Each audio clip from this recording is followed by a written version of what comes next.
وہ جو آپ کا حج کے حوالے سے، یہ میرے لیے بڑی ایک امپورٹنٹ خبر ہے کہ ہر سال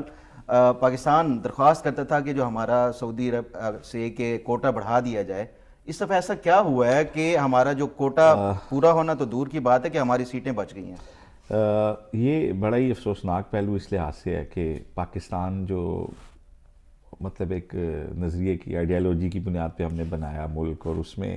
یہ ہسٹری میں پہلی بار ہو رہا ہے کہ ہم کوٹا واپس کر رہے ہیں سعودیہ کو، کہ ہمارے بندے نہیں اس پہ جا پا رہے.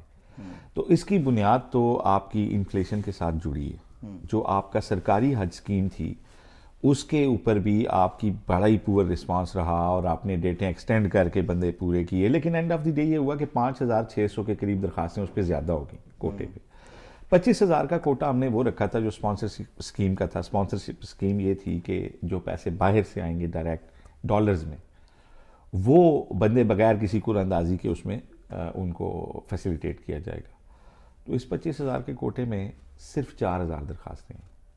درخواستیں 4,000 ہیں جو مطلب باہر سے پاکستانی جو ہے نا وہ اس کوٹے پہ وہ آتے تھے، تو اٹ مینس کہ 21,000 وہ اب 21,000 کا جو کوٹا ہے وہ اگر اب دیکھیں نا 5,600 بندے کو تو آپ نے یہاں نہ کیے جو سرکاری اسکیم پہ جانا چاہ رہا تھا، تو آپ انہیں بھی بھیج سکتے تھے،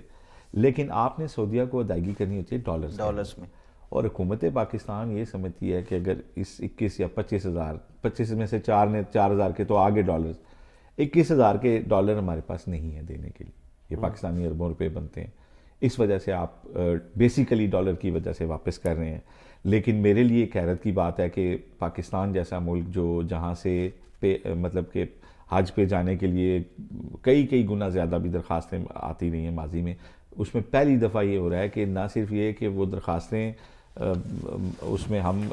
پیچھے رہ گئے ہیں، بلکہ ہم پہلی دفعہ حج کوٹا جو ہے وہ سعودی عرب کو واپس کرنے جا رہے ہیں. اچھا، آپ جو ہے نا حج کی، چونکہ مجھے اس کی ڈیٹیل نہیں پتہ، نہ میں اس کے اوپر کمنٹ کر سکتا ہوں، میں اس لیے کمنٹ نہیں کروں گا، لیکن افسوسناک بات ہے اس کی ایک بہت بڑی وجہ لوگوں کی قوت جو خرید ہے وہ ہوا ہے، غربت کہہ لیجئے،